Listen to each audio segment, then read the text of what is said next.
Mesdames, Messieurs, chers amis, bonsoir.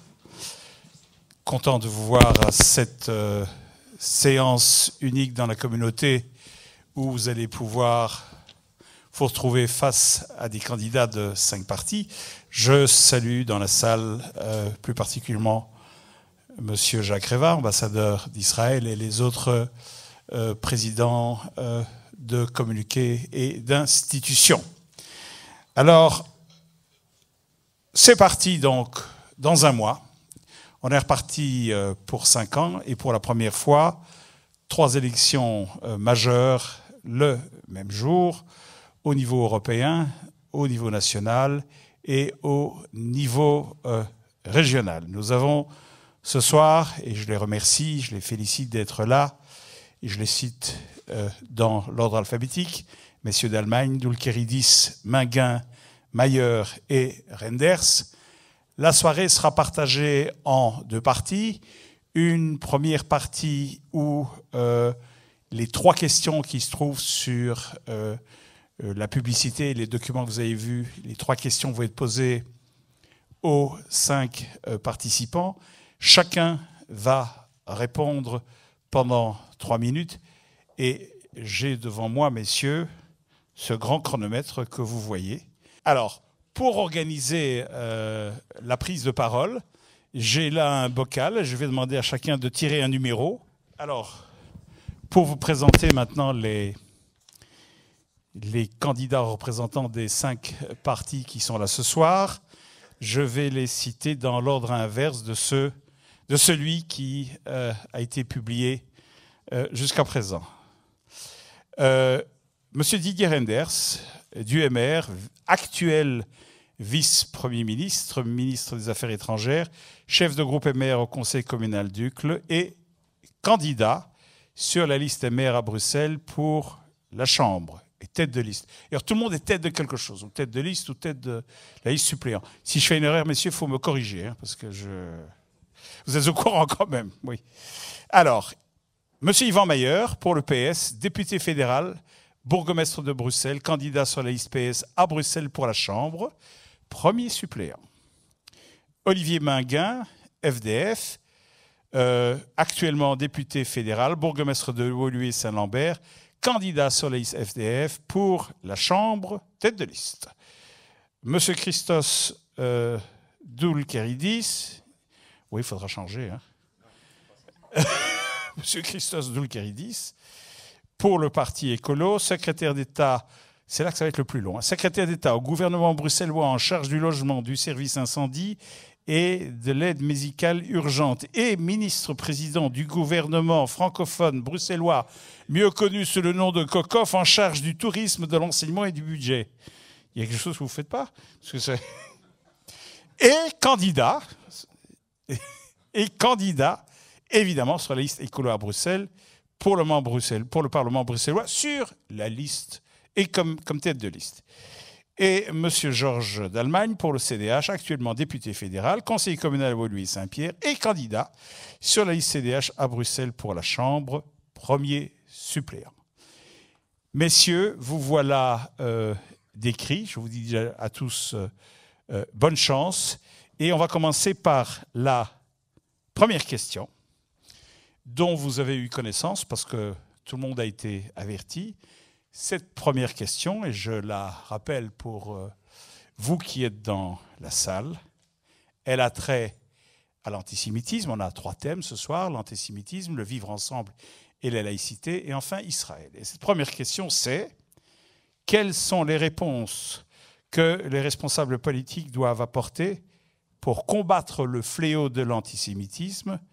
Quelles sont les mesures concrètes, je répète, mesures concrètes qu'ils s'engagent à prendre en termes de répression et d'éducation ou autre? Il y a plusieurs manières de faire ça. Et donc, le numéro 1, c'était qui?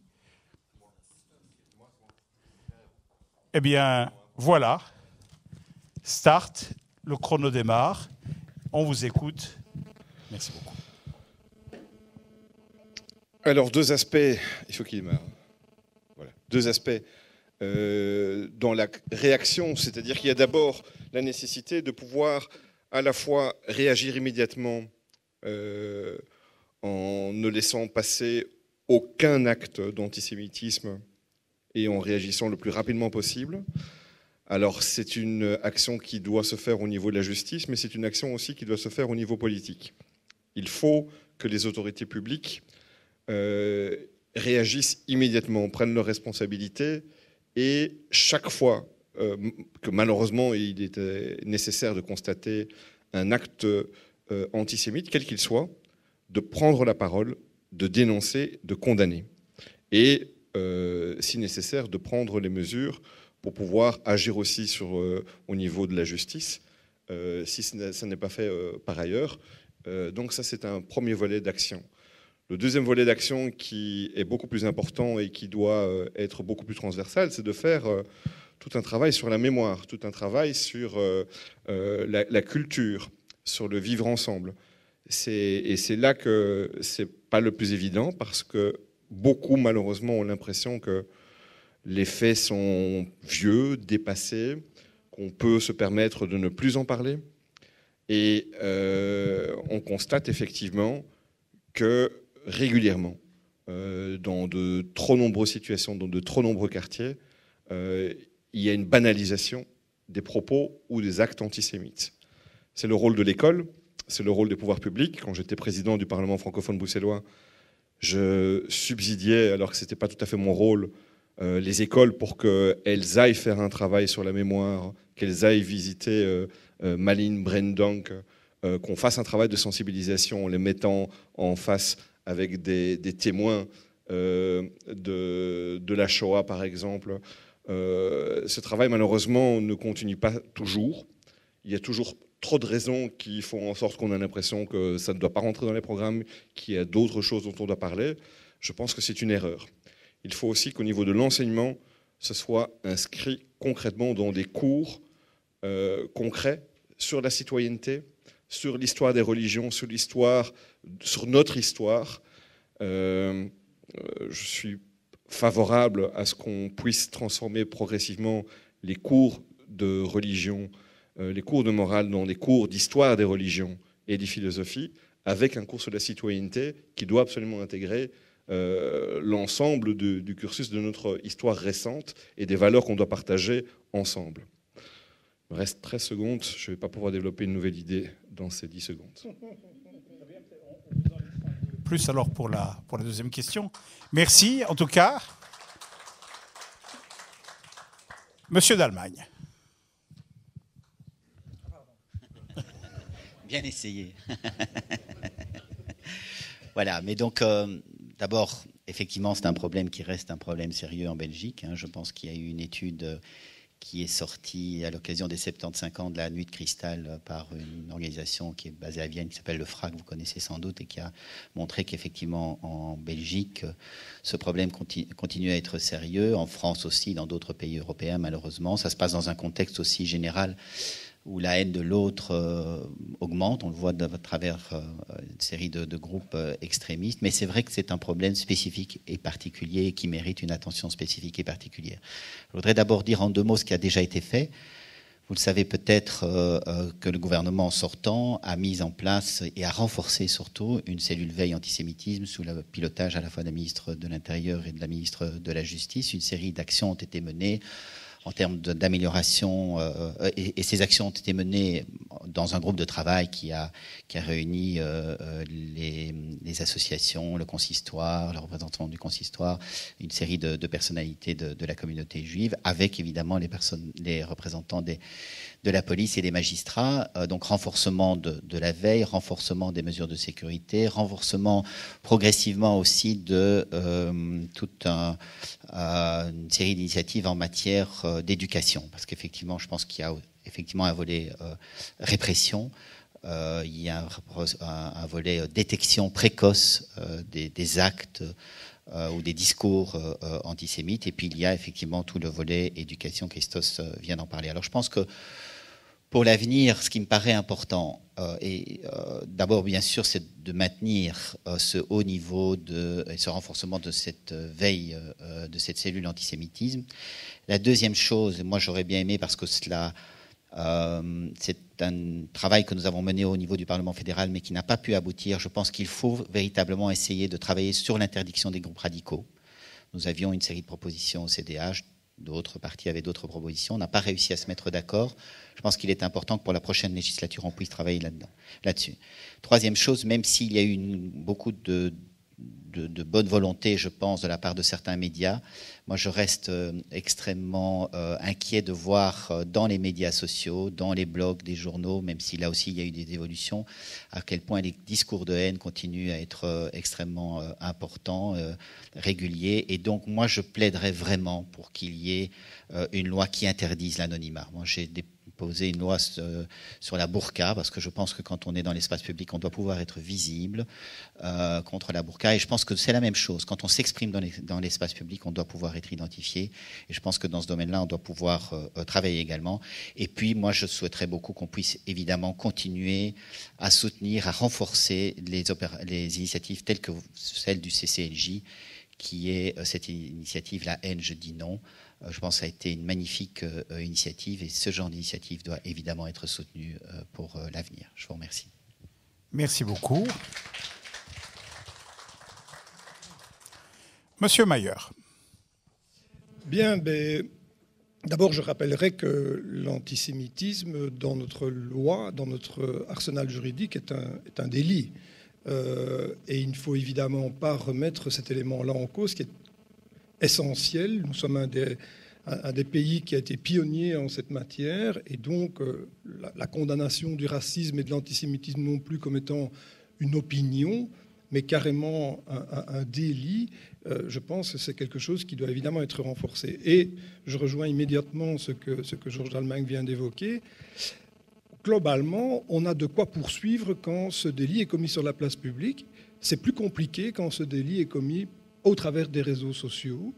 Et donc je pense qu'effectivement, et le Premier ministre Elio Di Rupo l'a rappelé au repas du CCOJB récemment, il faut des mesures juridiques aussi, de manière à faire en sorte que les réseaux sociaux ne soient pas des instruments au travers desquels la haine puisse se répandre impunément. Et alors, il y a évidemment la procédure des procès, etc., mais je pense qu'il y a aussi à responsabiliser les fournisseurs d'accès, comme ils l'ont été pour la pédopornographie, comme ils le sont de manière parfois très pudibonde, y compris quand des œuvres d'art puissent montrer un sein ou que sais-je. Je pense qu'à côté de ça, la haine qui se répand doit être interrompue par voie judiciaire, mais aussi par les fournisseurs d'accès. Il y en a une responsabilité morale de ces sociétés qui doit être engagée, une responsabilité sociétale qui doit être engagée. 3, il ne faut pas nier les événements concrets. Il y a un effet Dieudonné, on en parlait un peu en aparté en arrivant, relayé par des gens aussi reluisants que Laurent Louis, qui est quand même parlementaire, qui draine à côté de lui une série de frustrés. Or, il y a peut-être à être attentif à ne pas sombrer dans une espèce de surenchère de la souffrance de l'un est bien reconnue alors que la nôtre ne l'est pas bien. Donc je pense qu'il y a là quelque chose de toute façon à faire par rapport à des choses qui sont passées dans l'histoire du colonialisme par exemple, et peut-être à reconnaître un certain nombre d'actes de l'histoire de Belgique face à cela, pour ne pas faire en sorte que des gens soient entraînés dans quelque chose qui ensuite dévie contre les Juifs qui, eux, par contre, bénéficient de toute la reconnaissance, etc. Enfin, pour conclure, je pense qu'il faut soutenir des programmes de type La haine, je dis non. Je suis aussi convaincu que les cours d'histoire et l'histoire du XXe siècle doivent être enseignés dans les écoles secondaires. C'est indispensable, ce n'est pas le cas. Et je pense qu'il y a en matière d'éducation et d'éducation permanente une large part d'action qui peut encore être menée, qui doit être mieux soutenue par les pouvoirs publics. Monsieur Mayer, merci beaucoup. Monsieur Renders. Merci. Donc, je ne veux pas répéter ce qui vient d'être dit, mais sur le fait qu'on est face effectivement à un délit et pas une opinion quand on parle et de racisme et d'antisémitisme. Et donc dans les mesures concrètes, je crois qu'on peut renforcer les incriminations. Il existe déjà des incriminations en droit belge, mais l'incitation à la haine pourrait faire l'objet d'une incrimination plus forte quand on porte atteinte de manière délibérée aux droits et aux libertés individuelles. Et c'est quelque chose qui pourrait donner lieu à un minimum d'ailleurs de peines et d'applications. Je pense à des peines de sûreté en la matière. Pourquoi ? Parce que c'est la réaction immédiate et c'est la tolérance zéro qui doit pouvoir jouer. On sait qu'il y a une recrudescence, ça a été rappelé, en matière d'antisémitisme en Belgique. Les incriminations sont là, ne sont pas suffisantes. Je crois qu'on doit pouvoir aussi les renforcer au plan européen, puisqu'on va vers les élections européennes également. Il y a un débat que l'on doit avoir au niveau de l'Union européenne sur la manière d'incriminer, là aussi, le racisme, la xénophobie et l'antisémitisme. Je pense que c'est une démarche importante. Je pourrais prendre d'autres éléments dans l'arsenal des sanctions. Pour n'en prendre qu'un, c'est simplement l'idée qu'à un certain point de condamnation, on doit pouvoir se poser la question aussi de la déchéance de la nationalité, de savoir si quelqu'un fait encore partie de la communauté nationale lorsqu'on a affaire à une mise en œuvre d'une haine de cette nature et de cette ampleur. À côté de ça, c'est le problème des victimes. Je crois qu'on ne l'a pas encore évoqué, mais comment accompagner la capacité de déposer plainte, la capacité aussi de pouvoir à un moment donné être réellement entendu et d'éviter dans certains quartiers, dans certaines zones, des craintes que peuvent avoir des victimes à l'égard de groupes ou de bandes qui peuvent être organisés. Alors je ne vais pas aller au-delà dans le volet répressif et de tolérance zéro. Je dirais qu'au-delà, c'est aussi de la prévention. Et dans la prévention, il y a plusieurs choses. On peut évoquer évidemment l'éducation, mais il y a plusieurs éléments. Les jeunes sont fort tournés effectivement vers Internet, vers les réseaux sociaux. On peut renforcer les moyens d'action. Je ne vais pas répéter ce qu'Yvan Mayer vient de dire. Mais je crois qu'au-delà de cela, on peut aussi se dire qu'en matière de prévention, des cours dans l'enseignement qui seraient tournés vers l'ensemble des philosophies et des convictions religieuses, donc des cours de philosophie et de religion, mais présentant l'ensemble des diversités, devraient pouvoir être développés en laissant en dehors de l'école, par contre, des cours dédicacés à une religion ou à une conviction, que les parents n'ont qu'à organiser avec leur environnement. On a déposé, Richard Miller l'a fait je ne sais combien de fois, des textes sur le sujet. Je crois que c'est un élément important, comme la neutralité de l'enseignement officiel. Et ça en fait partie, finalement, de cette démarche. Je suis d'accord qu'on peut peut-être imaginer de renforcer l'enseignement sur le XXe siècle, mais au-delà de cela, vraiment de sortir les cours de religion, voire de morale, comme on les appelait régulièrement, de l'école, mais les remplacer par un tronc commun qui essaie de réunifier, d'expliquer les différences, c'est un élément fondamental. Je ne veux pas en dire plus, comme ça j'aurai 5 secondes pour la question suivante.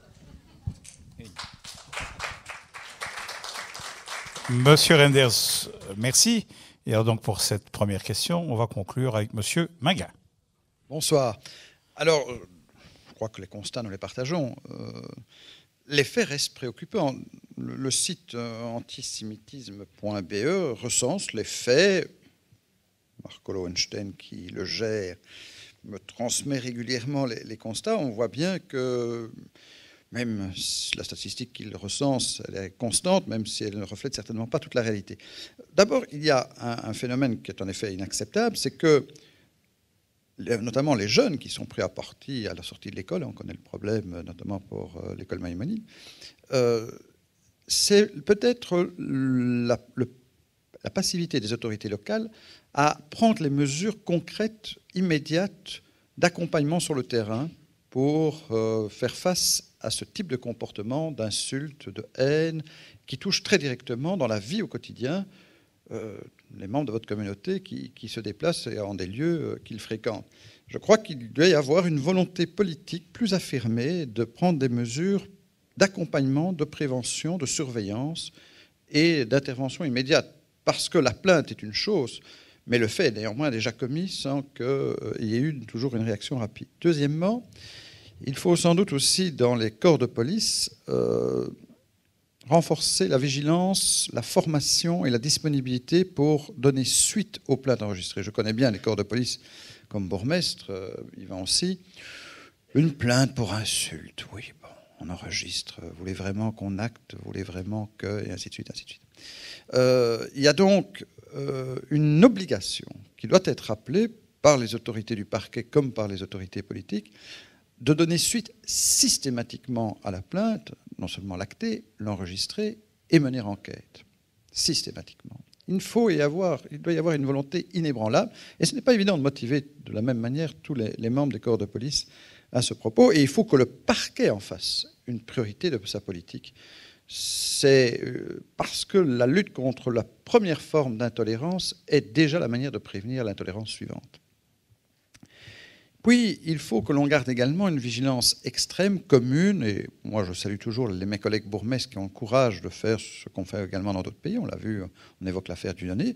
On sait que se prépare à Bruxelles un congrès de la dissidence européenne avec l'ineffable Louis, mais il y fait venir évidemment tous ceux qui sont un peu intéressants, Alain Soral, Kémy Séba, je ne sais pas si vous connaissez Kémy Séba, mais c'est un personnage qui s'occupe de la tribu K, ou Génération Kémy Séba, qui ont été dissoutes, des organisations qui ont été dissoutes en France et qui s'en prennent très régulièrement aux membres de la communauté juive, encore récemment par des comportements d'une certaine violence.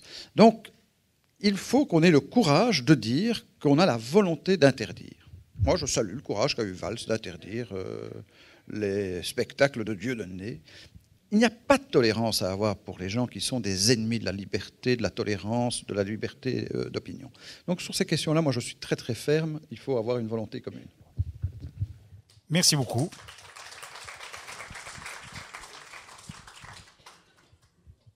La constatation, si on a mis cette première question, c'est, vous le savez, parce que c'est une préoccupation relativement récente dans la communauté, relativement récente.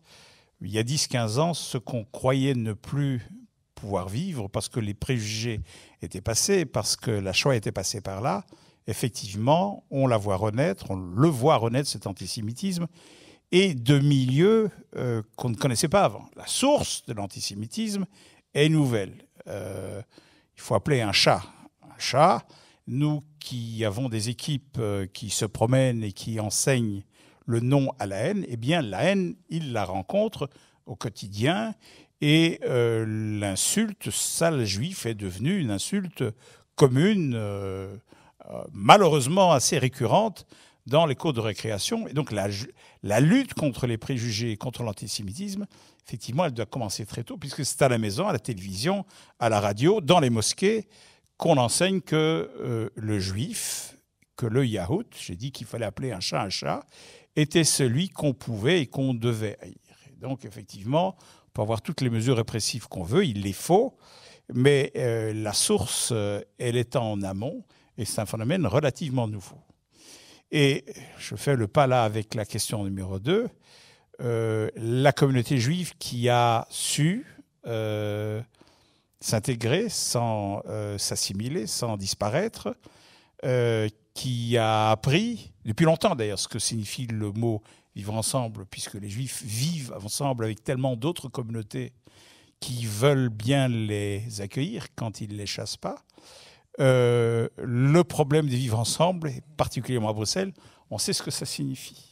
On en parle beaucoup, et donc ma question, de nouveau très pratique, la deuxième, c'est celle-ci. L'interdiction des signes convictionnels, qu'ils soient religieux, philosophiques, politiques aussi, dans les administrations publiques, est-elle souhaitable? Ne faut-il pas régler le problème par une loi sur les signes convictionnels dans les écoles et les administrations? Par opposition, évidemment, au fait qu'on laisse aller et on laisse prendre des décisions à ceux qui sont finalement très mal à l'aise pour les prendre. Alors, si vous voulez, on va reprendre l'ordre inverse. Et M. Minguin, vous avez la parole. Sur cette question, je crois que, d'ailleurs, avec l'EMR, nous avons des positions très claires. Je suis très attaché au principe de la laïcité de l'État. Je l'ai encore défendu cet après-midi. Je tentais de convaincre, mais j'étais bien isolé, l'idée d'inscrire dans la Constitution le principe de la laïcité de l'État. La laïcité de l'État, c'est un principe politique, ce n'est pas la laïcité philosophique. D'ailleurs, j'ai toujours regretté que ceux qui se disent attachés à la morale laïque n'aient pas plutôt la volonté de s'affirmer athée ou agnostique. Dans les pays anglo-saxons, c'est ainsi qu'ils se qualifient traditionnellement. Il y a une confusion, parce que la laïcité de l'État peut être partagée par des gens qui ont évidemment des convictions religieuses. La laïcité de l'État, c'est quoi la laïcité de l'État? C'est dire, une fois pour toutes, que dans un système démocratique aussi évolué que le nôtre, et plus indispensable que jamais, l'autorité de l'État, l'autorité publique, l'emporte sur toute autre autorité, et que nous n'acceptons pas qu'un certain nombre d'actes essentiels, notamment dans le statut personnel, les actes d'état civil, ainsi de suite, soient dictés, ou les rapports entre membres d'une famille soient dictés par une autorité morale. Ça ne veut pas dire qu'on vous prive d'avoir des convictions philosophiques ou religieuses qui peuvent avoir un effet induit sur votre comportement individuel, mais en tout cas, ça ne peut jamais se substituer aux règles communes acceptées au terme de la volonté démocratique exprimée par notamment les représentants au sein des assemblées parlementaires. C'est ça qui est très important. Or, on voit bien qu'il y a un relativisme communautariste qui est en train de mettre à mal ce vieux principe, que j'ose dire, républicain français. J'ose le qualifier comme tel, parce que c'est son origine. Et je voudrais que l'on en déduise toutes les conséquences. Et c'est vrai que ce n'est pas une discrimination à l'embauche, contrairement à un argument qui m'a été opposé récemment, que d'imposer l'interdiction de port de signes convictionnels, ou de signes d'ailleurs politiques, dans l'exercice de fonctions publiques et dans les contacts avec les administrés. C'est tout simplement une exigence de respect dû aux convictions de chacun. La garantie que chaque citoyen va être traité de manière égale dans ses rapports avec l'autorité publique. Comment peut-on garder cela si on ne préserve pas cette autorité indépendante, supérieure, et que les représentants de l'autorité publique, que sont les fonctionnaires, doivent assumer dans les contacts avec les administrés? C'est un principe essentiel. Et donc, j'ose espérer qu'il y aura, alors qu'il y a une tradition de laïcité dans bon nombre de partis en Belgique, qu'il y aura un jour la volonté de préserver une valeur démocratique essentielle. Et je terminerai par un aspect. La laïcité de l'État, c'est finalement le principe rassembleur d'un certain nombre de valeurs démocratiques, en ce compris l'égalité homme-femme, la préservation des droits de la femme. C'est un vaste débat, mais je dirais volontiers que la laïcité de l'État, aujourd'hui, commence par la protection des droits de la femme au regard d'un certain nombre de dérives religieuses qu'on cherche à imposer. Monsieur Minguin, j'aimerais par un oui, pour un non, que vous répondiez, comme tout le monde, une loi sur les signes convictionnels. Si je veux déjà la laïcité de l'État dans la Constitution, a fortiori une loi d'application, ça va sans dire. Très bien, c'est clair. Monsieur Renders. Bon, pour répondre d'abord très clairement à la question, bien entendu, une loi. Je ne vais pas revenir sur ce que Olivier vient de dire. On a d'ailleurs travaillé longtemps ensemble sur la laïcité de l'État. Je parlerai aussi là de neutralité des pouvoirs publics parce que le mot laïcité, il a fait référence à la France, a une signification parfois un peu différente en Belgique et en France et ça entraîne un certain nombre de confusions. Mais en tout cas, pour répondre à la question, la neutralité des pouvoirs publics certainement et à travers une loi. Nous avons déposé, à travers nos parlementaires, des propositions de loi, de décrets dans toutes les assemblées pour interdire effectivement le port ostentatoire de signes convictionnels, mais qu'ils soient religieux, politiques, philosophiques. La seule chose qu'on a pu obtenir jusqu'à présent sur base d'une proposition de loi, c'était l'interdiction du port de tout vêtement cachant totalement ou partiellement le visage. Ça, c'était ce qu'on a appelé la loi sur la burqa, mais qui était plus générale que cela. Mais bien entendu, une loi. Et de la même manière, d'ailleurs, on souhaiterait que dans les assemblées, les décisions soient très claires pour éviter aussi tout port de signes convictionnels ostentatoire, en tout cas lorsque les parlementaires exercent une fonction de représentation de l'institution, lorsqu'ils représentent leur institution, ou lorsqu'ils sont dans des fonctions alors exécutives, je pense évidemment à des ministres, à des bourgmestres, à des échevins, à des présidents de CPS, des présidents de conseil communal, puisque c'est possible maintenant. Parce que je crois que, je vais faire juste une remarque, on me demande régulièrement, parce que je suis aussi ministre des Affaires étrangères par ailleurs, d'aller expliquer par exemple en Turquie qu'il faut respecter une séparation que Atatürk avait fait respecter longtemps entre l'État et les religions, et une religion en particulier. Mais c'est très compliqué de faire comprendre qu'il faut garder une distance, ne pas avoir de signes ostentatoires convictionnels dans les assemblées, dans les administrations. Et quand je parle des propositions que nous avons déposées, c'est pour les assemblées, c'est pour les administrations, c'est aussi pour les bureaux électoraux, par exemple, qu'on va rencontrer le problème prochainement. Mais c'est aussi pour l'école, évidemment, pour l'enseignement obligatoire. Donc il y a toute une logique derrière cela. Mais comment aller expliquer en Turquie qu'il faut garder ce qui existait, cette idée de ne pas avoir de signes convictionnels à l'université, dans les assemblées, dans les administrations, si on peut, comme on l'a vécu en 2009, venir avec des caméras de toutes les télévisions turques, filmer à Bruxelles la prestation de serment d'une jeune Belge portant un signe ostentatoire convictionnel. Chaque parti doit faire son examen de conscience en la matière, mais c'est très compliqué de continuer à porter des valeurs à l'extérieur quand on ne les fait pas respecter très fortement, de manière universelle, dans son propre pays. Voilà. Alors chez nous, c'est très clair, il faut des textes et il faut avancer, tout comme on aurait aimé d'ailleurs que l'on puisse avancer plus loin sur un parcours d'intégration obligatoire, et non pas avec des formules à menuiser. Mais il ne faut pas transiger sur ces sujets-là. Ça n'enlève en rien la capacité dans la sphère privée d'avoir ses convictions et de gérer ses convictions. Je ne reviens pas sur ce que j'ai dit tout à l'heure. C'est aussi à l'école qu'il faut le faire, en donnant un cours des philosophies et de religion et en laissant les cours spécifiques de religion ou d'une philosophie en particulier en dehors de l'école. Merci. Alors, Monsieur Mayer, une loi ? Alors d'abord, je voudrais dire que je suis personnellement athée et laïque engagé, comme ça les choses sont claires, et que je pratique au quotidien, hier dans mon CPS, dans les hôpitaux de la ville de Bruxelles, aujourd'hui à la tête de la ville de Bruxelles, pour l'ensemble de cette administration et ce qu'elle emporte comme enseignement, police, etc. Chez nous, le port des signes convictionnels dans nos administrations est interdit. Clairement, ça ne fait l'objet d'aucun problème, d'aucune polémique. C'est une pratique que tout le monde connaît.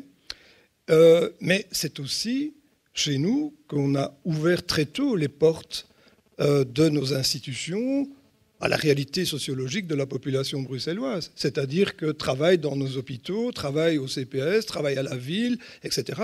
Les gens qui vivent à Bruxelles, évidemment en fonction de leur qualification, bien entendu, mais il faut aussi ouvrir les portes. Ce que nous avons fait, mais en disant clairement, la religion relève de la sphère privée, vous mettez votre voile de chez vous jusqu'à l'hôpital si ça vous chante, mais à l'entrée de l'hôpital, c'est fini. Ça n'est pas possible, ce n'est pas souhaitable. Les gens le savent. Les gens viennent me trouver voilé éventuellement, me demandant un emploi. Je dis, non, pas de problème, je l'enlèverai, bien entendu. Et voilà, les gens connaissent la règle. La règle ne souffre aucun problème, aucun débat. Je vais même vous dire qu'en campagne électorale, quand on nous pose la question, on répond clairement, et puis on passe au sujet suivant. Ça ne fait l'objet, franchement, d'aucune polémique.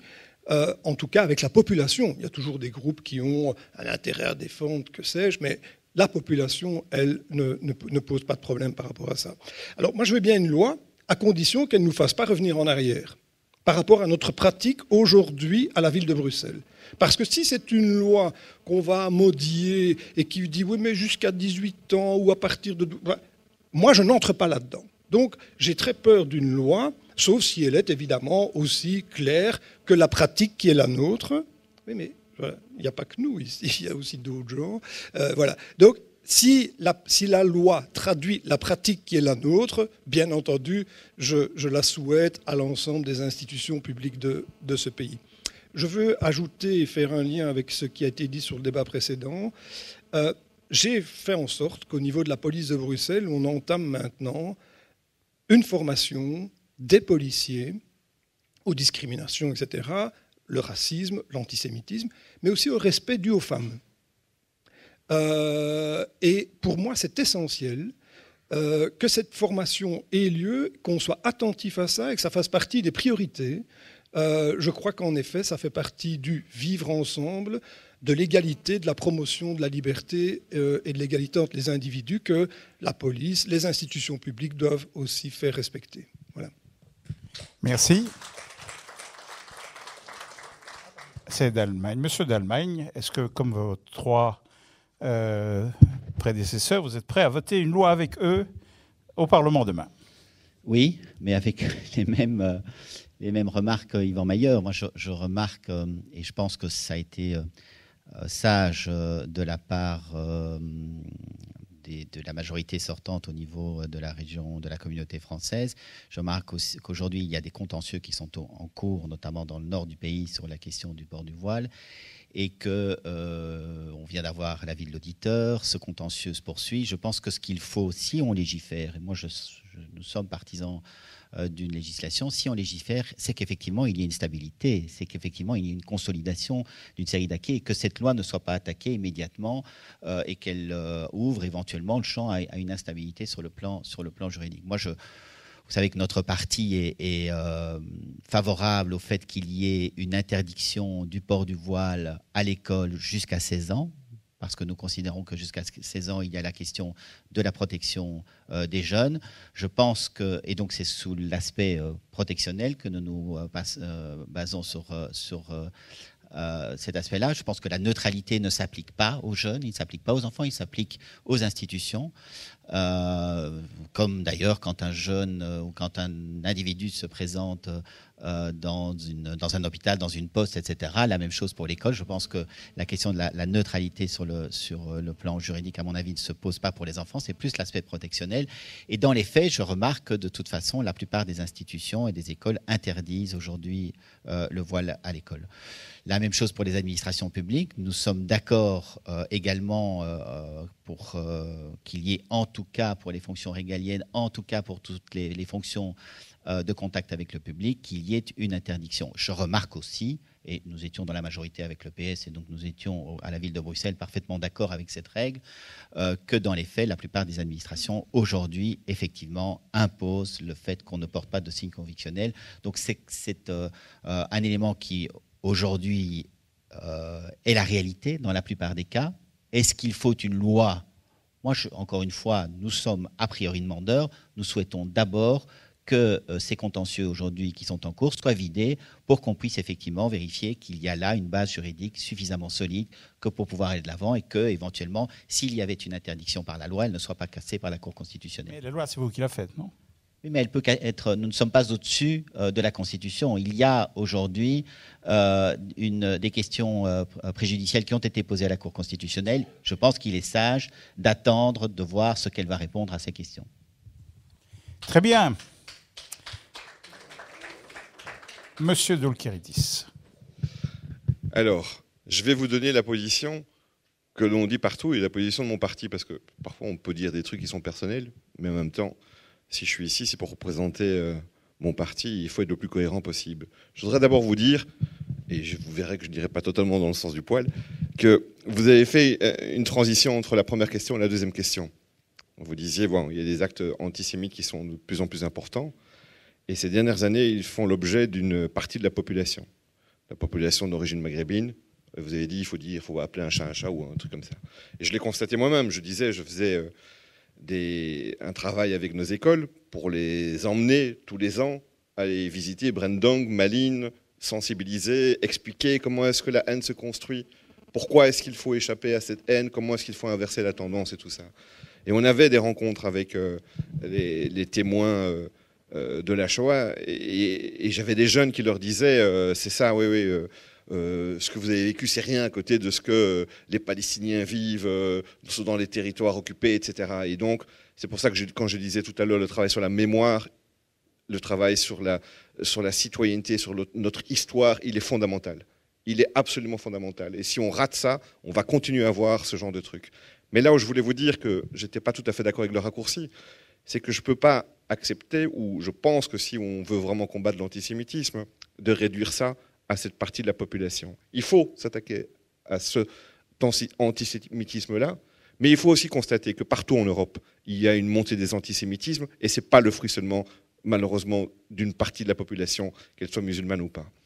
Il y a une banalisation et de l'antiféminisme et de tous les droits sur les homosexuels, tous les droits pour les femmes. On est en train de reculer. Il y a une montée d'une banalisation de propos haineux, de propos ridicules qui est en train d'avoir lieu, et on doit vraiment y prendre garde. Et donc on doit aussi faire attention à l'analyse qu'on peut faire. Et la deuxième petite nuance que je voudrais faire avec ce que vous avez dit, c'est que si on fait le lien avec les signes convictionnels, c'est qu'on ne touche qu'une partie de la population. Ça veut dire quoi ? Ça veut dire qu'on touche essentiellement les femmes. Et quoi ? Et les mecs antisémites, comment est-ce qu'on règle ce problème ?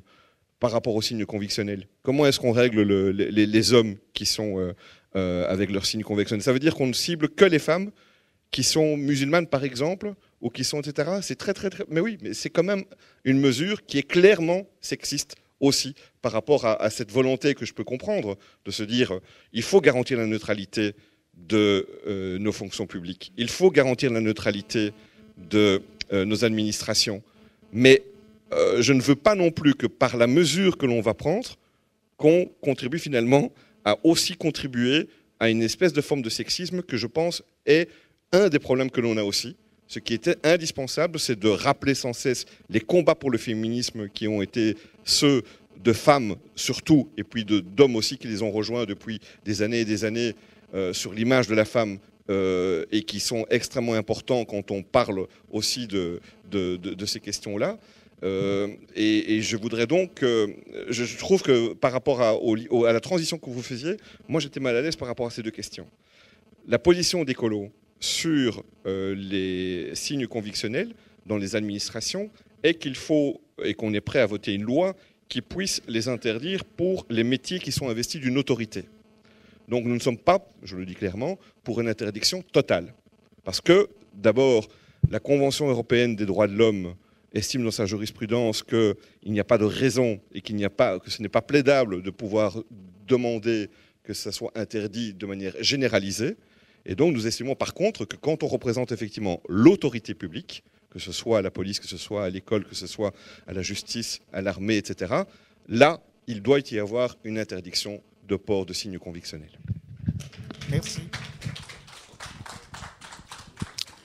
Alors nous abordons le troisième thème, qui sera peut-être le plus différenciant, peut-être le plus polémique, celui du regard que vous portez sur Israël et les relations que devraient avoir les autorités belges par rapport à ce pays qui est, comme vous le savez, cher au cœur de la communauté juive et un amour qui peut être critique. Et dans cette maison, on sait aussi ce que ça signifie. Et donc la question, elle est celle, très formellement, comme ceci. Quelle doit être la politique de l'Europe, de la Belgique, de la région Bruxelles-Capitale à l'égard d'Israël? Et là, une question très, très, très pratique, d'actualité. Et je vous demande là aussi, comme sur les signes convictionnels, un oui ou un non. Pourquoi la région de Bruxelles-Capitale et la communauté française gèlent-elles les accords de coopération signés avec Israël en septembre 2000 à Bruxelles? Et ma question c'est, est-ce que vous êtes prêts, au niveau bruxellois, à lever ce frein, cette interdiction, et à rétablir la volonté première du gouvernement bruxellois et de son Parlement? Et là, je propose, comme troisième ordre, qu'on prenne l'ordre des gens qui sont ici. Et on va commencer par M. Doulkiridis. C'est difficile de répondre à oui ou non sur une question qui commence par pourquoi. Hein. Donc, c'est pour ça. Non, il y a deux questions. Ah oui, il y a le pourquoi et il y a le. Okay. Alors, pourquoi j'ai été revoir? Donc, c'est au moment où a été discutée la coopération entre la région bruxelloise et Israël, il a été demandé au Parlement de pouvoir avancer parallèlement à une coopération avec la Palestine. Et la volonté de la majorité qui s'est exprimée à ce moment-là était de dire avançons parallèlement et nous accepterons de pouvoir soutenir cet accord de coopération avec Israël lorsqu'on aura aussi conclu une convention avec la Palestine. C'était la raison pour laquelle cet accord a été bloqué à un moment donné. Sur la deuxième question, quelle est la vision par rapport à Israël? La vision que la Belgique doit avoir, que Bruxelles doit avoir, que l'Europe doit avoir, est celle du respect de tous les textes et toutes les conventions qui ont été adoptées par des organisations internationales auxquelles nous nous soumettons, que ce soit l'ONU, que ce soit les décisions qui sont prises au niveau, ou les prises de position au niveau européen. C'est dans ce cadre-là, je pense, que nous devons nous inscrire. Conformément, on doit agir dans ce respect-là. Israël est une des rares démocraties dans la région. On doit donc travailler de la façon... Pardon ? Bon, la région est à Chypre, qui n'est pas loin, hein. C'est une démocratie. C'est célèbre de beaux mariages, d'ailleurs. Excusez-moi, mais c'est très, très... Donc, c'est une des rares démocraties dans le coin.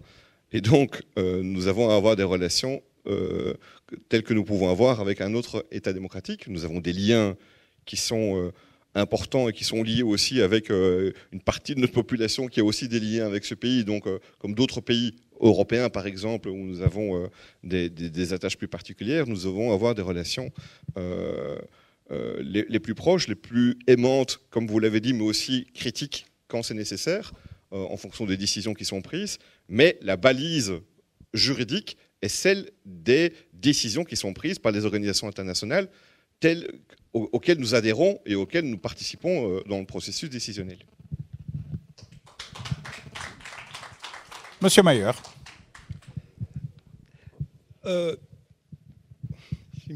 Voilà.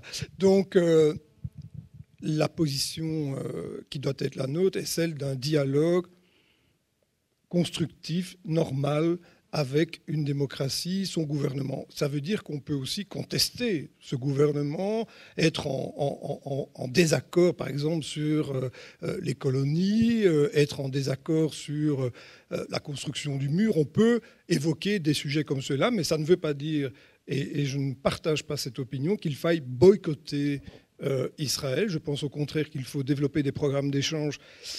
Encore une fois, je m'excuse, mais nous avons développé au départ des hôpitaux de Bruxelles, notamment des programmes d'échange triangulaires, Palestine, Israël, Belgique, où on a formé des médecins, on a formé des infirmiers dans le cadre de la diplomatie préventive. Je trouve que c'est d'ailleurs un concept vraiment intéressant parce que ça a permis des échanges au-delà évidemment des problèmes de santé publique. Ça a permis aussi de faire dialoguer et se rencontrer des personnes qui doivent travailler ensemble et qui doivent construire là-bas un avenir commun qui est un avenir de paix. Ce n'est pas une anecdote. Le groupe PS de la Chambre est un des rares groupes, je pense, si pas le seul, à avoir fait un déplacement en Israël. Donc généralement, on fait dans les groupes politiques des voyages d'agrément. On n'en a pas eu sous cette législature-ci parce que la législature a été un peu compliquée, mais sous la législature précédente, tout le groupe PS est allé en Israël et en Palestine. On a été à Ramallah, on a été à Bethléem, on a aussi été à Sderot. On a été voir les roquettes lancées par le Hamas sur Sderot. On a vu évidemment tout cela, et je pense que cette démarche politique-là, qui est aussi une démarche de prise de conscience, qui est le contraire du boycott, qui est contraire d'aller, de dialoguer, de discuter, de se rendre compte des réalités politiques, je pense que cette démarche-là, elle est essentielle, et c'est dans ce sens-là qu'il faut travailler avec Israël et travailler évidemment avec les forces palestiniennes avec lesquelles on peut dialoguer en vue d'accords de paix, comme il y a des gens en Israël qui sont favorables évidemment à un accord de paix. C'est avec ces gens-là qu'il faut travailler et tenter d'éviter évidemment les extrémistes de part et d'autre qui ne souhaitent pas, qui vivent évidemment de ce conflit plutôt que de le transcender. L'Europe doit faire des efforts et l'Europe doit prendre une place. On ne peut pas laisser la politique du Proche-Orient décider depuis Washington, je pense. Il faut que l'Europe affirme plus son lien naturel avec le sud de la Méditerranée, en ce compris au Proche-Orient. Donc, c'est notre Proche-Orient. Si on dit le Proche-Orient, c'est le Proche-Orient de nous. Et donc, je pense qu'il doit y avoir là une autre politique européenne qui soit... Elle est déjà positive par rapport à ce qui se fait ailleurs dans le monde, mais je pense que nous devons réoccuper une place qui est une place de dialogue et d'intégration d'Israël et de la Palestine dans un processus qui est un processus communautaire. Monsieur Mayer, pratiquement au Parlement bruxellois, est-ce que le groupe PS est prêt à lever la suspension de la ratification un accord sur la recherche et le développement entre la région et Israël? Il est suspendu pour le moment. Est-ce que vous êtes prêt à lever la suspension?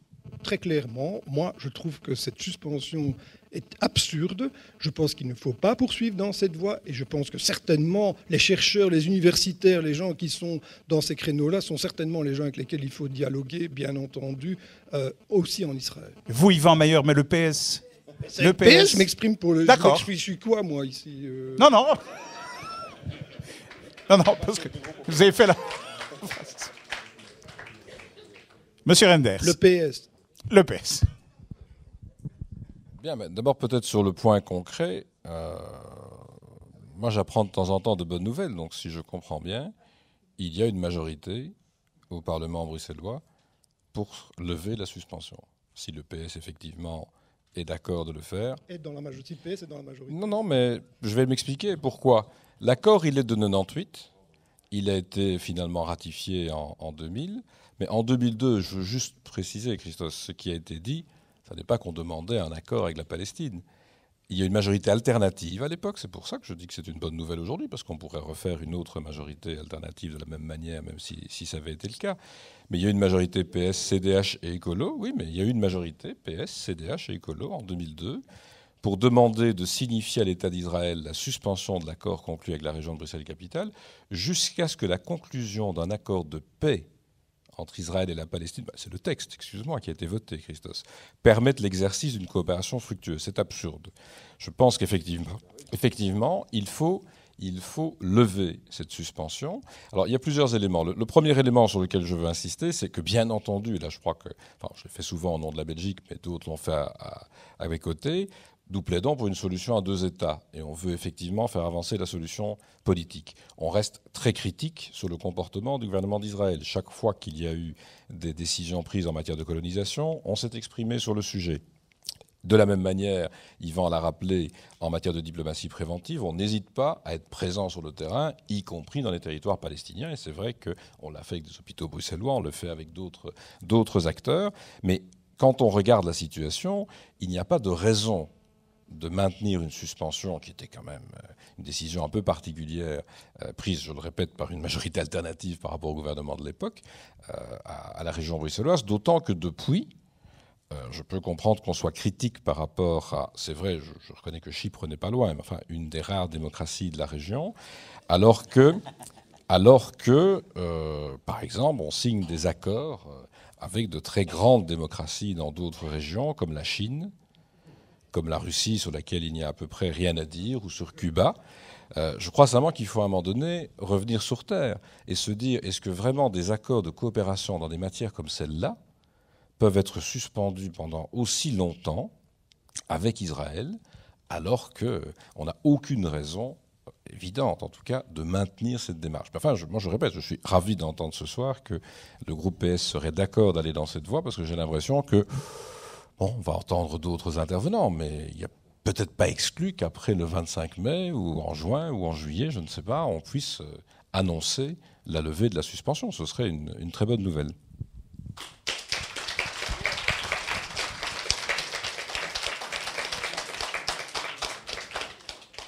Merci. L'applaudimètre est évident. Et le CDH, monsieur d'Allemagne. Les textes sont déposés, il suffit de les voter. On peut les voter vendredi. Si on veut, il y a des propositions de résolution. Ah non, ils sont déposés, je te rassure. Pourquoi? Qu'est-ce que vous faites ce soir? Je ne suis pas vraiment en Parlement bruxellois. Très bien. Monsieur d'Allemagne. Écoutez, alors je vais consolider cette nouvelle majorité. Non, je dois avouer qu'à titre personnel, j'ai toujours trouvé cette suspension absurde. Tout à fait. Je me suis toujours battu pour la lever, donc je me réjouis effectivement qu'on puisse effectivement aller de l'avant, parce que moi je dénonce parfois certains accords, le ministre le sait bien, puisque je suis un parlementaire extrêmement attentif à ce qui passe, et donc quand je vois passer des textes sur l'Arabie Saoudite, sur le Qatar, sur d'autres pays comme cela, je suis toujours surpris de voir qu'on ait effectivement suspendu cet accord d'association. Donc voilà, je pense qu'effectivement c'est quelque chose qu'il faut revoir. Je pense que d'une manière plus... Je me permets de poser la même question que M. Maillot. Le jeu est un nous?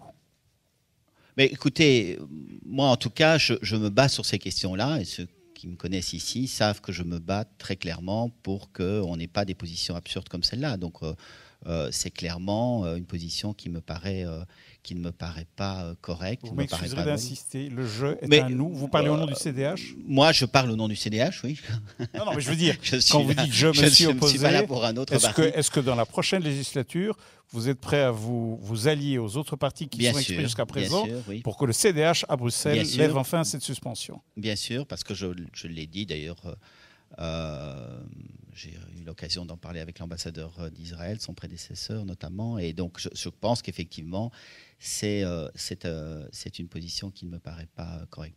D'une manière plus générale sur le conflit israélo-palestinien, moi je crois que d'abord on doit être très modeste, et je me réjouis que dans cette campagne-ci ce ne soit pas un thème qui soit rabâché à longueur de débat. C'est en fait le premier débat où on nous pose la question, parce qu'il y a eu effectivement des campagnes un peu surprenantes, communales, régionales, où cette question du conflit israélo-palestinien revenait systématiquement.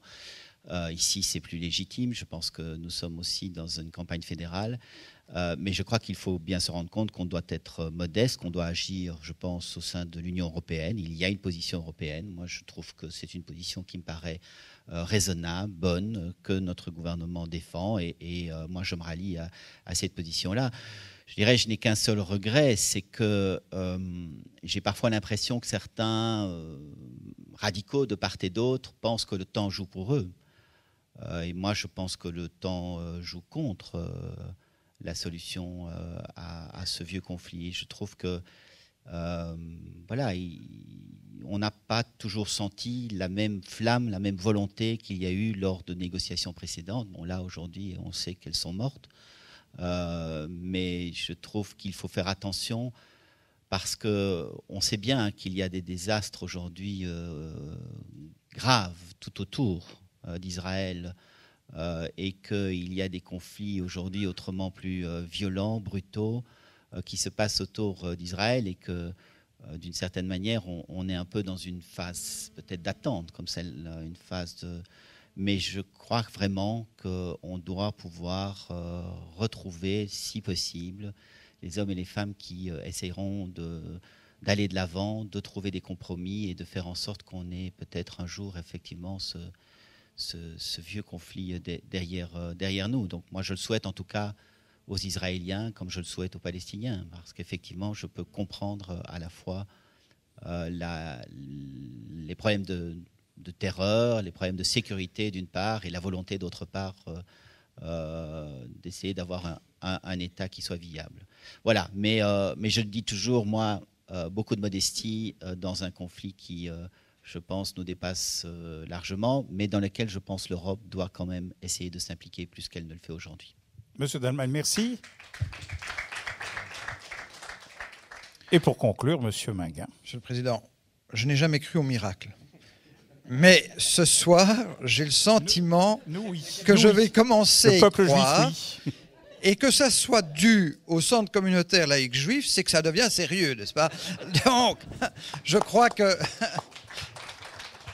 Parce que je ne vais pas avoir la prétention de faire le bilan des interventions de mes collègues, mais je retiens quand même que sur le port des signes convictionnels, excusez de revenir, parce que je retiens quand même que sur le port des signes convictionnels, si nous pouvons nous mettre d'accord sur un texte juridique qui reprend les bonnes pratiques de la ville de Bruxelles, nous trouverons un accord spontanément, au point même que le CDH qui a été associé à ces bonnes pratiques dit qu'il pourrait suivre.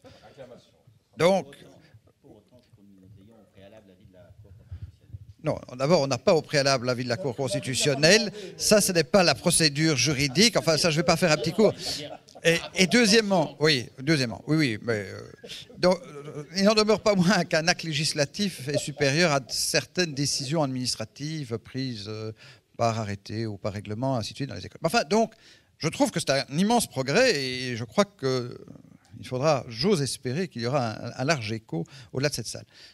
Le deuxième miracle, ce qui est quand même beaucoup pour une seule soirée, c'est que nous sommes sur le point de voir qu'on va pouvoir lever le gel des accords de coopération entre la région bruxelloise, la communauté française et l'État d'Israël. Puisque j'entends que là aussi, ce sont des « nous » qui se sont exprimés. Alors d'abord, j'avoue qu'il y avait une sorte de prétention dans cette initiative qui était de faire la leçon, et de faire la leçon comme si nous étions aux Nations Unies. ça me laisse toujours un peu perplexe, cette prétention des assemblées parlementaires, et je ne veux pas ici faire de hiérarchie, mais au-delà même de leurs compétences propres, de vouloir jouer le rôle d'intermédiaire sur la scène internationale. Et donc, gardons les choses, les compétences de la communauté et de la région sont délimitées, elles ont un prolongement au niveau international. Il n'y avait aucune raison qu'elles n'assument pas avec l'État d'Israël comme avec d'autres États, qui sont, comme on l'a dit, moins démocratiques par ailleurs, la coopération nécessaire dans des matières qui, de surcroît, ne sont pas stratégiques. Ce n'est pas de la coopération pour fournir des éléments d'une arme nucléaire, que je sache qu'on faisait. Donc, raison gardée. Donc voilà, on est d'accord, il faudra, puisqu'il y a une unanimité qui se dégage, qu'on revoie cette attitude. Deuxièmement, le processus de paix. Alors moi, je suis un observateur modeste, je tente de suivre ce que je peux comprendre au départ des informations qui me reviennent. On ne peut pas s'engager dans un processus de paix avec des partenaires qui ont pour objectif de nier votre existence. Voilà, ça c'est quand même un vrai débat. Il faut donc bien avoir ce préalable-là. Ce n'est pas honteux de le poser. Ça ne veut pas dire pour autant que Israël n'a pas à poser des gestes peut-être plus significatifs pour renforcer ceux qui veulent justement se dissocier des tendances les plus radicales qui cherchent à nier l'existence d'Israël. Ça, j'ai, à titre personnel, toujours regretté qu'il y ait eu des occasions qui ont été manquées, notamment dans le processus d'Oslo, qui auraient dû être saisies, à la fin notamment de la présidence de Bill Clinton. Mais je constate qu'aujourd'hui, il est vrai qu'il y a une radicalisation d'un environnement pour Israël, qui est une radicalisation qui vise quand même à terme à satisfaire ceux qui veulent nier l'existence même de l'État d'Israël.